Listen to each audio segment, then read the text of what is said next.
Buenos días, hoy te voy a mostrar cómo volver al estado de fábrica en GoPro Mission 1 Pro.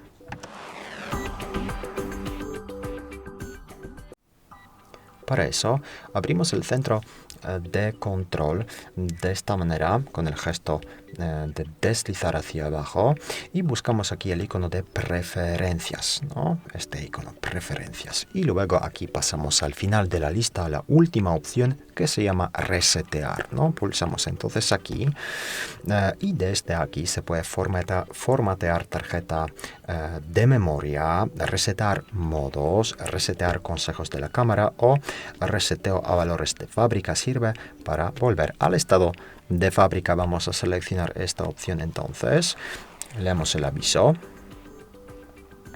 Pulsamos resetear y esperamos un poquito.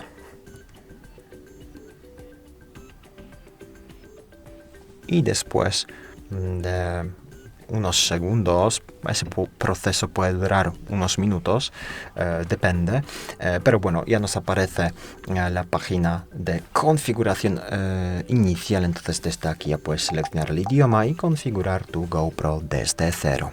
Muchas gracias por ver el vídeo, te invito a comentar abajo, suscribirte al canal. Hasta luego.